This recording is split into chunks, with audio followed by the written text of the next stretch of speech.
There were many glasses in between them on the counter, all empty. Some of the more recent still had ice melting morosely on their glass bottoms. All had identical straws, creating a little army of bent men in gay little striped uniforms.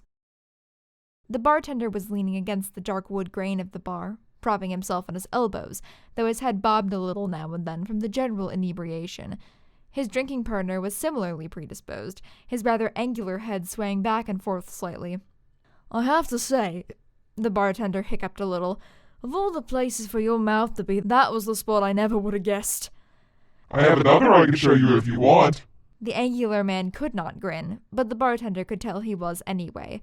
Maybe it was the way his eyes scrunched slightly. The bartender shook his head. "I think if I saw another one, I'd have to go for the bleach under the counter. You want another?" He gestured to the numerous glasses. "I would, but as much as I've almost enjoyed your company, it's really about time I got back to where I came from." "She was wondering where you've been, you know," the bartender said suddenly, as the angular man made to stand. "It was worrying her. As much as she hates you, she's even more scared of what would happen if you were gone." "And what's that?" "Apathy." "Maybe that'd be my greatest trick yet," the angular man offered. "One final inconvenience sealed with one final handshake." Shrugging, the bartender rubbed his chin in thought. "Perhaps, but I think you'd find that boring."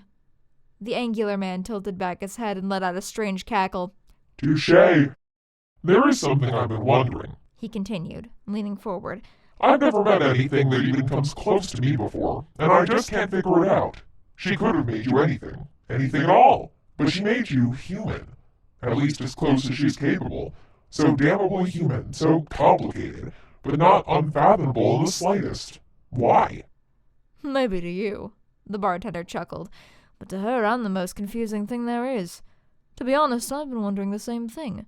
Why make you so other, so alien? I mean, I understand on a surface level, but is it a coping mechanism, a way to pin blame on something else, or to give a name to chaos? She needs me. He hates you." "That's where you're wrong." The angular man's head shook up and down in some sort of facsimile of laughter. "How so? He does hate you." The implied smile fell from his face a little. "You seem to misunderstand our relationship, Mr. Bartender." I wish we were free to really talk." The bartender shook his head. "Unfortunately, that's impossible for us," the angular man replied. "Right now, there's no way I can really tell you anything of substance, just like you couldn't really say anything at the beginning of this sit-down. Now, if you'll excuse me, I've got to return to torturing innocent souls and cackling while I do it." "Before you go, Abigail's been asking about you." The angular man placed what could be considered his chin in his hands and leaned forward on the counter. "Oh, has she now?" "Of course. She thinks you two had a very interesting conversation. She's still waiting for you to call her, but I know you don't have a telephone. She's quite smitten. There's a phone right here in the bar, you know." "No, I've got to leave her and wonder for a while. She gets, what's the word, off on it." "You devilish bastard." A grin spread across the bartender's features. "Do you need a cab or something?" he added, seeing the angular man stumble to his feet.